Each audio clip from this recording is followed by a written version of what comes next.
Assalamualaikum warahmatullahi wabarakatuh. Selamat malam, selamat datang di Inspirasi Jalanan bersama saya Soleh Solihun dan rekan saya yang cantik dan merdu ini. Guys, Sakena. Iya, serta teman-temannya yang ya masih gitu-gitu aja sih mukanya. Ada Azman di gitar, ada Bara di bass, dan ada Aris di keyboard. Ya malam ini saya bawa teman dari Semarang ya. Iya. Ya.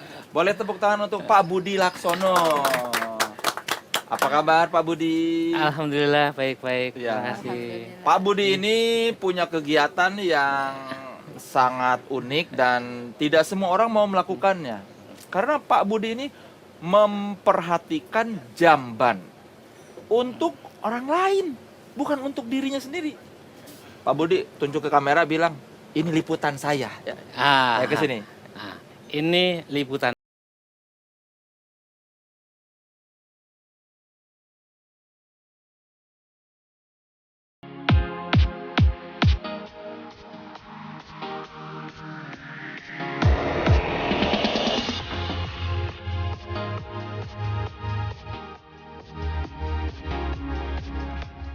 Wih, ya. Jambanisasi ya, Ya. Pak Budi. Ya. Dari kapan tuh Pak Budi bikin kegiatan jambanisasi? Sebenarnya sejak tahun 1998 ya. Jadi ketika saat itu saya di puskesmas, kita mendapatkan, memang saya sebagai dokter puskesmas, kita merasakan banyak sekali kasus-kasus diare di puskesmas kami, dan hampir semua orang yang sakit dan kami rawat itu praktis nggak punya jamban. Nah, itulah dari dasar itulah kita mengenalkan konsep jamban. Sebelumnya kita analisis kenapa nggak punya jamban, dan akhirnya kita kasih solusi, termasuk solusi-solusi yang mereka ini menjadi masalah, kita selesaikan dengan jamban yang murah, yang mudah, dan cepat, tetapi sehat, seperti itu. Tercetus nama jambanisasi ini sejak kapan?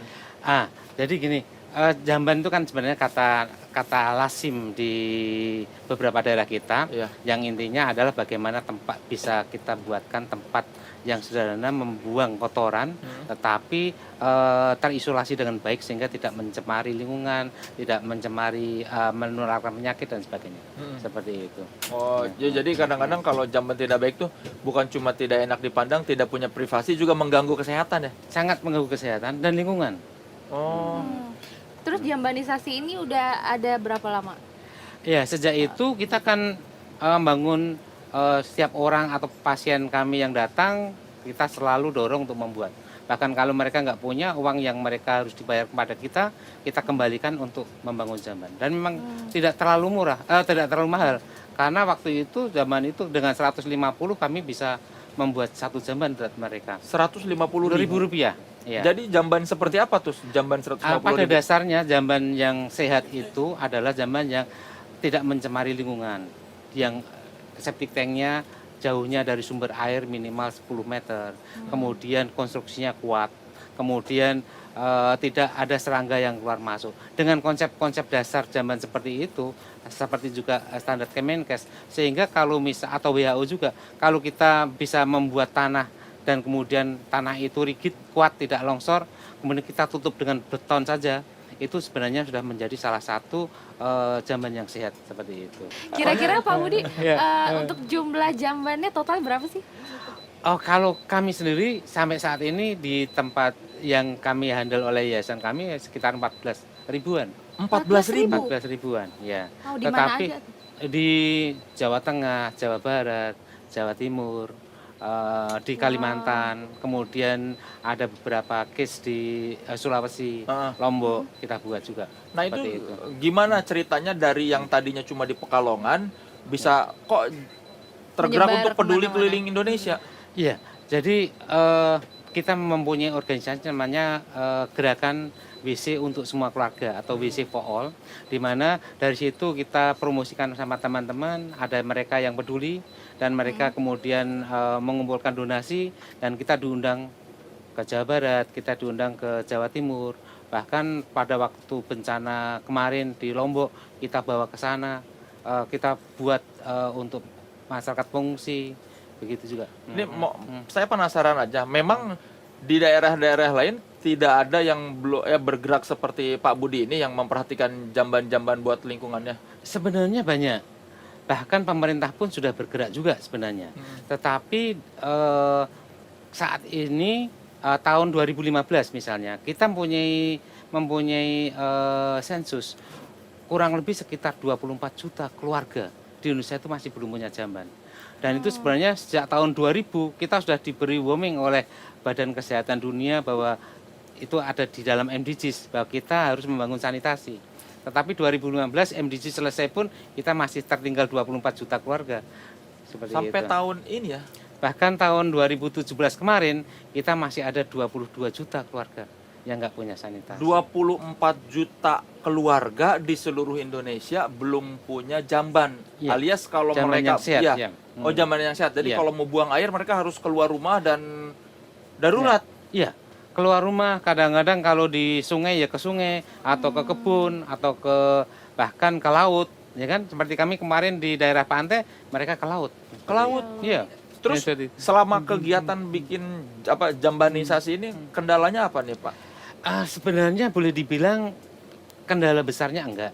Cuma karena masyarakat itu tidak punya dana cukup, pengetahuan yang cukup, kepemimpinan yang cukup, sehingga mereka karena tidak dipimpin, tidak ada duitnya, sehingga mereka tidak tergerak untuk ke situ. Ini mohon maaf nih, rata-rata orang-orang yang tidak punya jamban itu rumahnya memang tidak punya jamban atau mereka memang tidak mempedulikan itu? Dua-duanya. Ada yang rumahnya bagus, jambannya nggak sehat. Maksudnya nggak sehat itu kadang-kadang mereka punya tempat jongkok, keramik, tapi keluarnya ke kebun, ke sungai, ke kolam, bahkan ke laut, itu banyak seperti itu. Bahkan Bersih, di Jakarta tapi banyak dibuangnya nggak ini ya? ke laut, ke sungai, dan Di sebagainya. Jakarta juga banyak. Di Jakarta ini masih ada sekitar 1 juta orang yang buang airnya masih tidak sehat seperti itu. Saya baru tahu loh. Saya Iya. pikir jamban yang tidak sehat itu karena ya kotor, tapi pembuangannya juga ya. Iya, justru yang penting pembuangannya itu. Disitulah kita mengisolasi bakteri-bakteri patogen, bakteri yang menyebabkan penyakit tipes, diare, desentri, kecacingan dan sebagainya punah di situ. Kalau itu sampai di luar, siklus itu berjalan terus seperti itu. Itu sebabnya perlu ada septic tank itu ya. Iya, iya. Oh, saya pikir biar nggak bau doang. Buat yang baru bergabung, kami sedang ngobrol dengan Pak Budi Laksono, penggagas jambanisasi yang sudah membangun 14.000 jamban sehat di seluruh Indonesia. Tapi masih ada 24 juta keluarga di Indonesia yang jambannya tidak sehat. Pak Budi, apa passionate sama jamban ya? Memang kan pendidikannya S1 di Undip itu apa? Saya dokter. Dokter umum. Ya. Terus ya. S2 Master saya di kesehatan reproduksi di Australia. di Australia, ya. Kesehatan reproduksi. Iya. Terus S3-nya Di public health. jadi itu ada benang merahnya nggak tuh? Dari ke dokter Sebenarnya, umum, iya. terus kesehatan reproduksi, terus tiba-tiba public health. Ya. Sebenarnya kesehatan reproduksi public health juga. Bagian dari public health juga. Itu masih link sekali, tetapi yang namanya dokter itu sebenarnya mengurusi aspek kesehatan keseluruhan sebenarnya.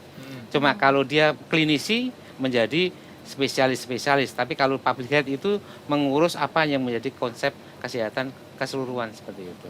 Dan ini Pak Budi ini bukan cuma ngurus jamban nih, karena beliau juga punya inovasi bikin kapsul penyelamat buat tsunami ya. Saya dengar dari toren ya. Ya, ya. Itu apa? Seperti apa? Boleh cerita nggak? Oh iya, boleh sekali. Kalau nggak boleh saya yang cerita. Saya googling dulu. Ya, jadi begini, ketika kita mendapatkan musibah yang besar di Aceh saat itu, di mana saat itu saya hari keempat sudah di sana, saya melihat banyak sekali toren-toren air itu tersebar begitu saja karena rumahnya hancur, torennya saya lihat masih utuh. Itu banyak beberapa orang masih menggunakannya, hanya diambil dan sebagainya. Dan kedua, pengalaman dari salah satu ada orang yang dia itu selamat karena dia punya kios kecil.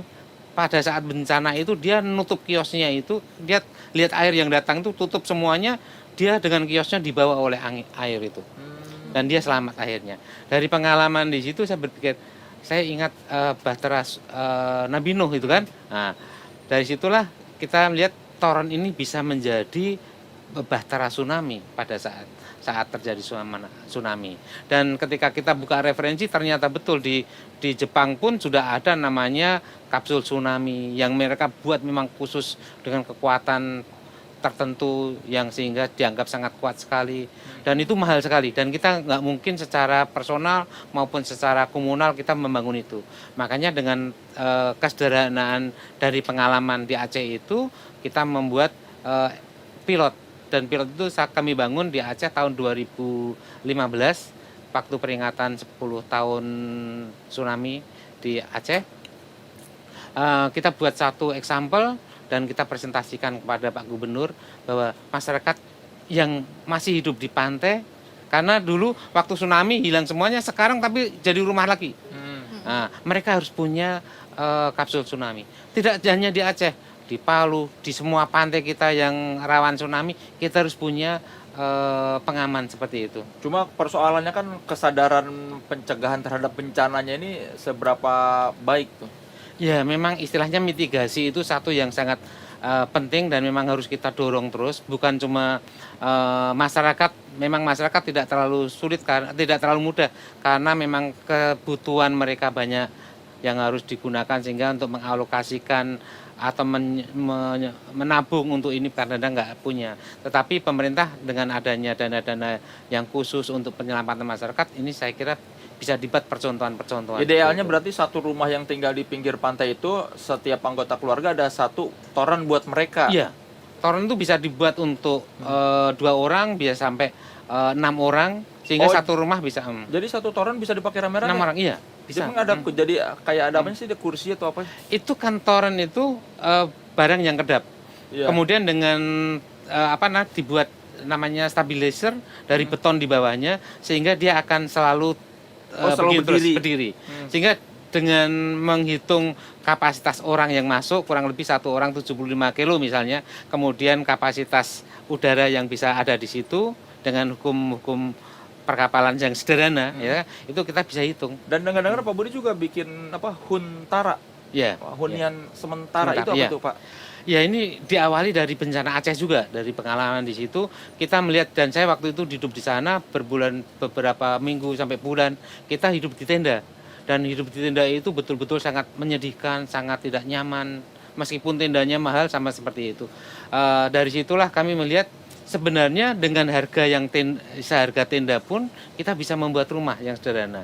Rumah itu yang penting punya atap yang baik, menahan hujan dan panas, dinding yang cukup menahan angin, kemudian aerasi, kemudian lantainya kedap, ada air dan sanitasi, itu udah rumah sehat.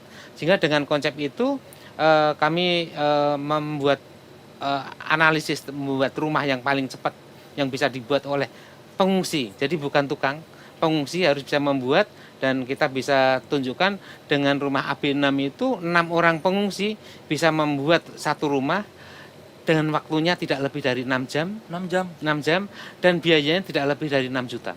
Makanya AB6. 6 orang bisa satu rumah buat 6 jam. 6 jam dan biaya tidak lebih dari 6 juta. Bagi pengungsi yang dulu konsep pelayanan kita, dia harus kasih tenda dulu sekian bulan, itu kita pecah supaya bisa mempunyai rumah seawal mungkin. Jadi meskipun hunian sementara tapi tidak di tenda banget lah ya, merasa ada di rumah sendiri gitu ya. Iya, betul. Ya karena kan senyaman-nyamannya tenda lebih enak terasa seperti rumah ya. Iya. Ini Pak Budi ini kabarnya dapat ini rekor muri nih. Iya. Itu buat apa Pak rekor muri? Kami punya rekor muri tentang jamban itu. Oh, tentang jamban. Ya, kita rekor muri pertama kali kita gotong royong satu kelurahan di Semarang, namanya Kelurahan Cempoko, satu kelurahan membangun jamban bersama-sama, sehingga dalam waktu 2 minggu sekampung berjamban semuanya. Sebelumnya kampung itu nggak punya jamban? Di situ ada sekitar 30% keluarga nggak punya jamban, atau kurang lebih 300 kakak yang nggak punya jamban. Tetapi dengan gerakan itu dalam waktu 2 minggu semuanya punya. Wah, luar biasa. Itu rekor pertama. Rekor yang kedua, rekor kedua kita membangun 1.500 jamban. Ya, dalam waktu di 10 kelurahan. 10 kelurahan 1.500 4 minggu. jam. 4 minggu. Iya. Wow. Sebenarnya membuat jamban itu tidak lama. Sebenarnya 6 jam pun selesai. Tetapi kalau dalam satu komunitas besar ada yang selesai hari ini, Oh, ada itu. keluarga besok, sehingga jadinya 4 minggu lah begitu. Oke, boleh tepuk tangan sekali lagi buat Pak Budi Laksono. Pak Budi Laksono tadi sudah melakukan inovasi membangun 14.000 jamban ya supaya hidup kita lebih sehat juga ya, karena Betul. jamban yang dibalik jamban yang sehat terdapat jiwa yang sehat. Enggak gitu ya. Jiwa yang Men jamban in corpore sano. Ya, tamu kita yang berikut ini juga berhubungan dengan kesehatan. Kalau Pak Budi Laksono mengurusi jamban supaya hidupnya lebih sehat, tamu kita yang satu ini memperhatikan kondisi masyarakat kita yang ternyata masih banyak yang gizinya buruk. Bukan jauh ke Afrika atau Ethiopia atau mana, tapi tidak jauh dari ibu kota pun masih banyak orang Indonesia yang gizi buruk. Jangan kemana-mana, tetap di Inspirasi Jalanan.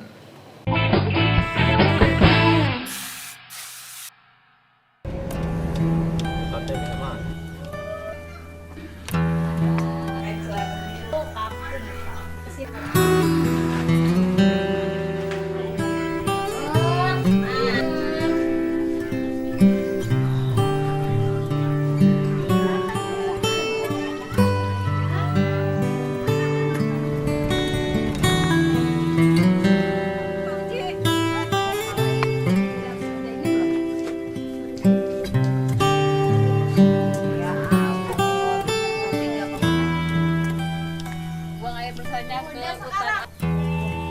Sehat, panjang umur. Bisa ngasih air lagi nih, Mas. Udah ini kakak kebagian. Ke tempat parkir enggak?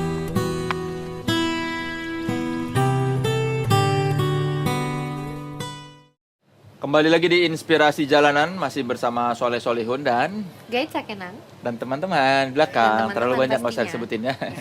Masih bersama Pak Budi Laksono, penggagas jambanisasi yang sudah membangun 14.000 jamban di seluruh Indonesia.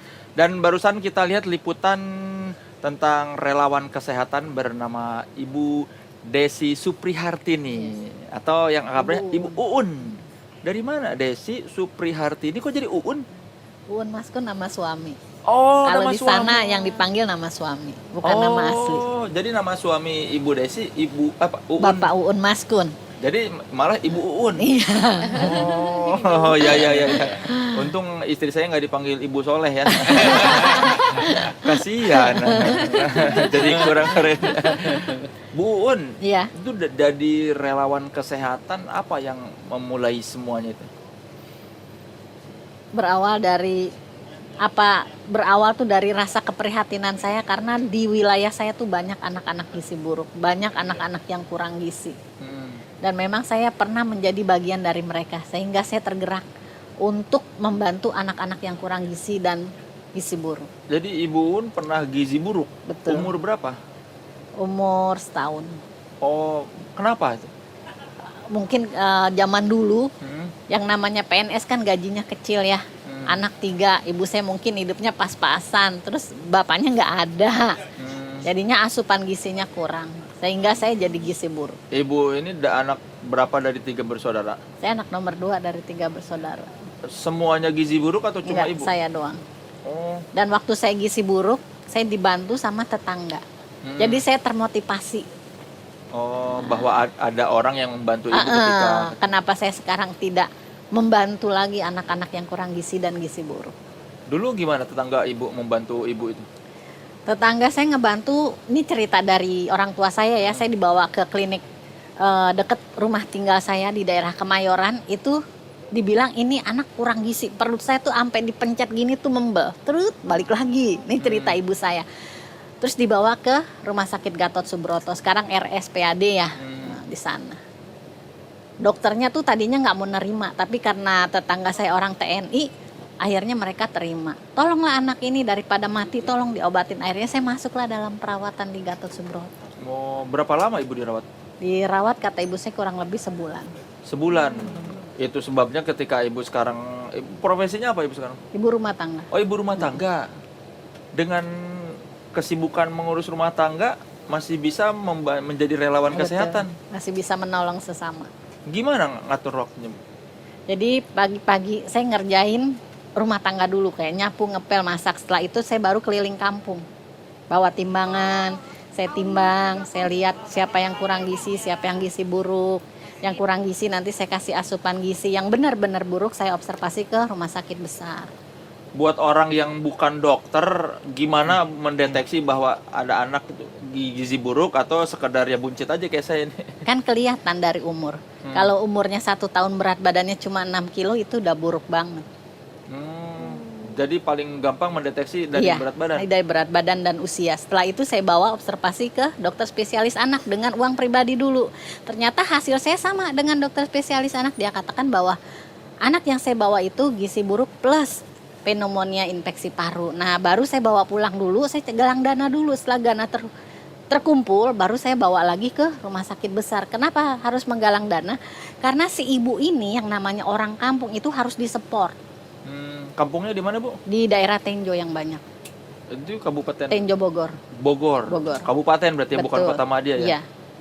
Jadi harus disupport. Sport. Jadi si anaknya dirawat, ibunya kita kasih biaya makan selama dalam perawatan. Kalau nggak kita kasih biaya makan, ibunya pulang, anaknya nggak sembuh. Berarti hasil kerja saya sia-sia. Berarti ngurus 2 orang dong ya. Kalau Iya. satu anak gizi buruk, ibunya juga diurus. Betul. Ibu dan bapaknya dan adik-adiknya yang tinggal di rumah. Berat dong biayanya. Iya. Berarti ibu ini bukan cuma ngurus rumah tangga sendiri, tapi ngurus rumah tangga orang lain. Benar-benar ibu rumah tangga ya. Bukan cuma rumah tangga sendiri. Uangnya dari mana, Bu? Kalau saya belum dapat dana, saya dari suami. Suami ibu ikhlas? Ikhlas. Kan sebelum menikah kita udah komitmen. Apa itu? Jadi saya mau dinikahkan dengan Bapak Unmaskun dengan catatan saya diperbolehkan untuk menolong keluarga-keluarga miskin. Tapi dia nggak tahu bahwa menolong itu berarti dari dompet dia juga ya. Pas udah nikah, ternyata saya udah kasih izin, ternyata uangnya dari saya juga. Dan sekarang gimana, Bu? Kondisinya setelah Ibu melakukan kegiatan menjadi relawan kesehatan itu? Kalau gizi buruknya masih ada, cuma berkurang ya. Gizi kurangnya juga masih ada, cuma minimal saya udah memberikan sosialisasi ke sekolah, ke kampung-kampung. Oh gitu. Nah, jadi minimal warga kampung di sana paham apa itu artinya gizi, apa itu artinya menjaga kesehatan, bagaimana cara berobat ke puskesmas. Emang wilayahnya apa aja, Bu, selain di Saya kampung Ibu? se-Bogor Barat ada Parung Panjang, Tenjo, Cigudeg, Luiliang, daerah Pongkor juga masuk di sana. Jadi Ibu keliling-keliling kampung itu? Iya. Naik apa, Bu? Apa jalan kaki atau Sebelum punya ambulans, saya pakai motor. pakai motor? Pakai motor. Terus beneran ketok pintu, sini anak Ibu saya timbang gitu? Iya, saya door to door. Saya ngobrol dari hati ke hati, terus kita nimbang. Nanti hasilnya sampai di rumah kita evaluasi siapa yang gizi kurang, siapa yang gizi buruk. Nanti kita balik lagi bawa asupan gizi. Cuma kan reaksi orang kadang-kadang, siapa ini nanya-nanya anak saya? Awalnya iya. Hmm. Awalnya ya, mereka bingung. Saya bawa motivasi apa? Iya kan, pasti orang siapa nih? Motivasi politik apa motivasi apa? Tapi saya katakan saya datang ke sini bawa motivasi kemanusiaan. Luar biasa. Ini nih yang jarang nih. Motivasi kemanusiaan ya. Rata-rata kan ada udang di balik Iya, batu iya. gitu. Bu, ini dari tahun berapa Ibu ini, Bu? Saya berawal masuk Parung Panjang ya. Di Parung Panjang tuh saya dari 2007. 2007. 2007. Jadi Ibu mulai dari pintu ke pintu dari tahun 2007. 2007. Kalau tahun 88 saya lebih aktif di Yayasan Paru.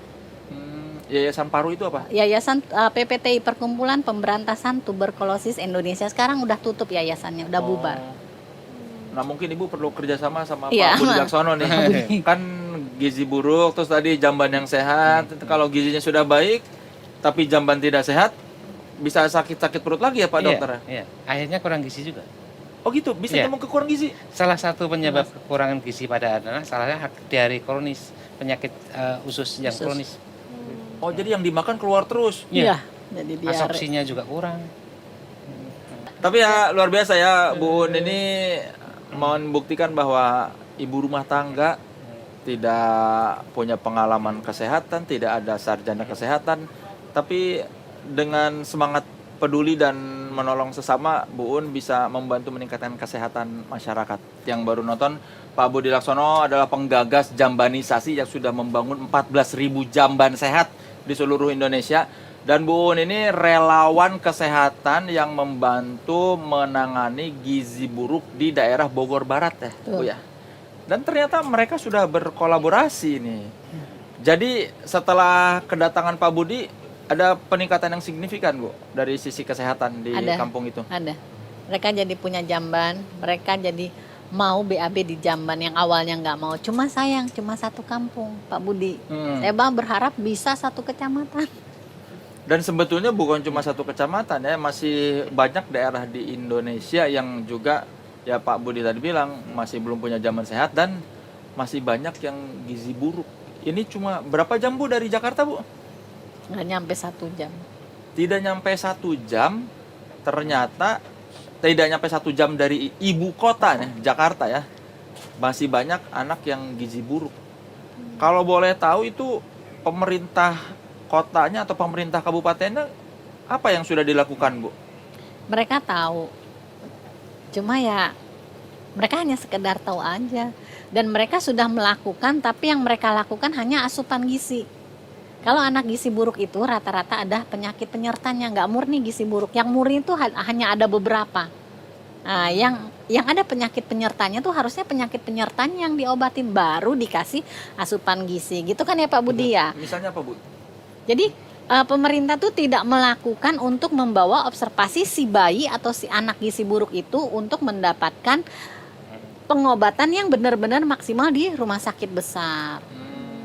Kalau saya kan nggak gitu. Saya menemukan kasus gizi buruk, saya lihat umurnya berapa tahun, berapa bulan, berat badannya berapa, kita langsung observasi ke rumah sakit. Nah, supaya bagaimana caranya supaya di rumah sakit pemerintah tidak ditolak, saya bawa ke rumah sakit swasta dulu supaya saya punya statement bahwa anak tersebut, bayi tersebut gizi buruk plus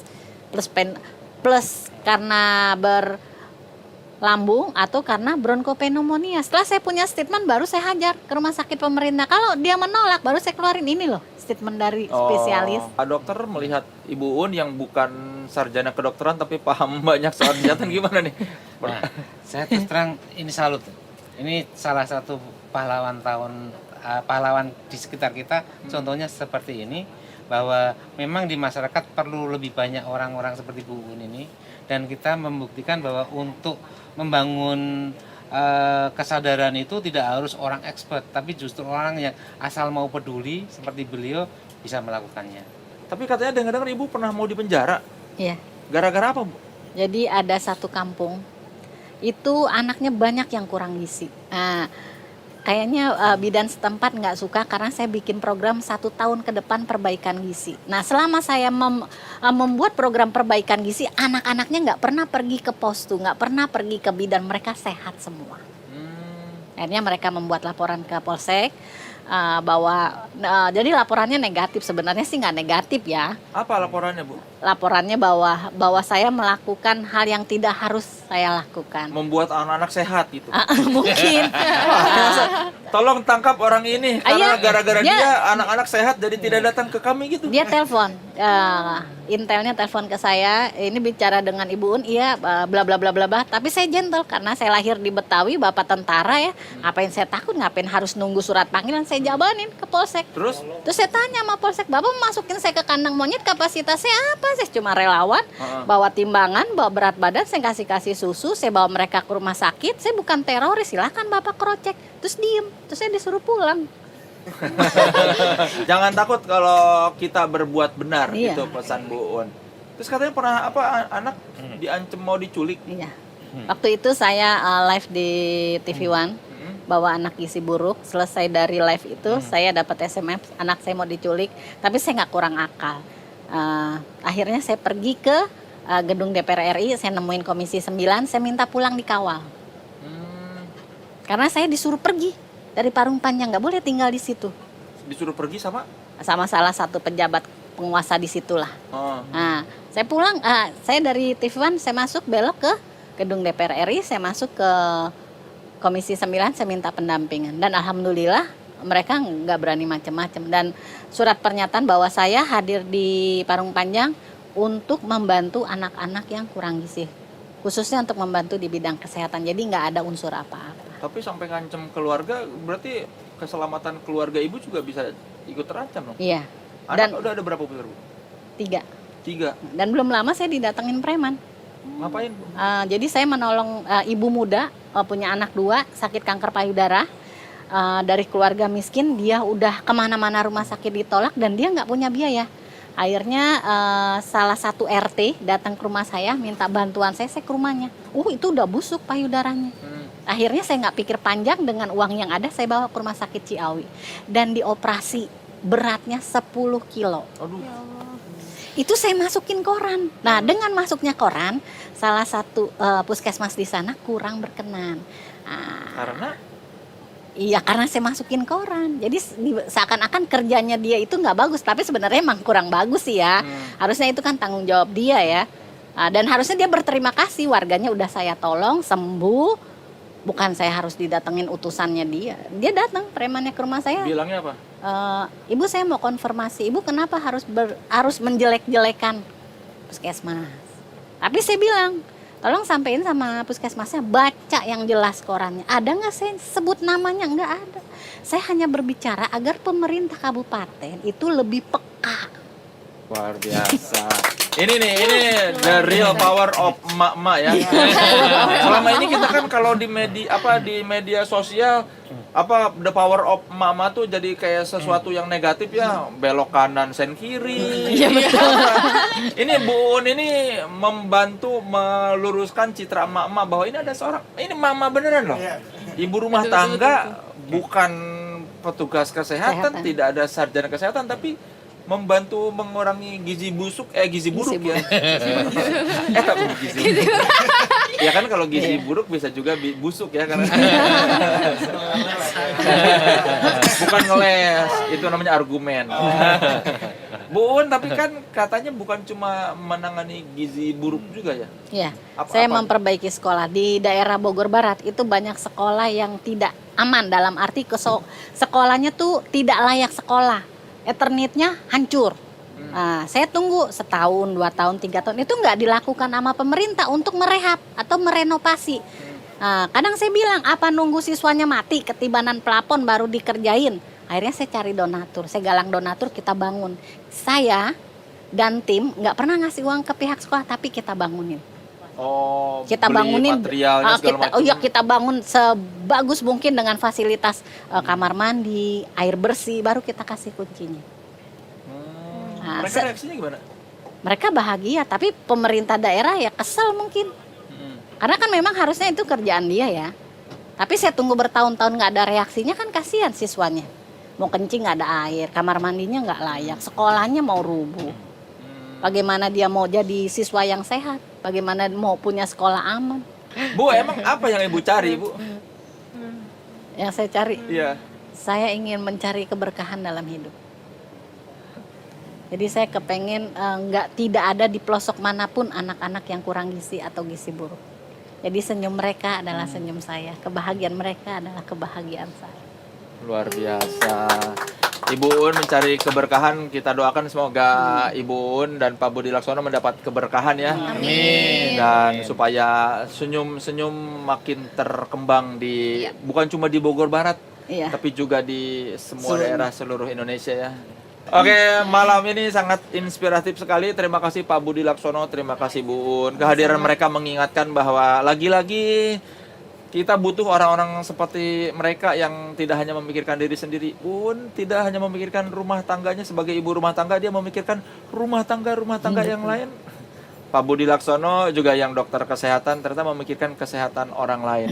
Semoga kerja Pak Budi Laksono dan Bu Un ini mendapat berkah, terus mendapat bantuan ya dari semua pihak yang terkait ya. Amin. Amin. Ya, terima kasih sekali lagi sudah menonton Inspirasi Jalanan. Semoga tayangan malam ini memberikan inspirasi buat Anda, karena inspirasi bisa datang dari mana saja dan dari mana saja dan dari siapa saja.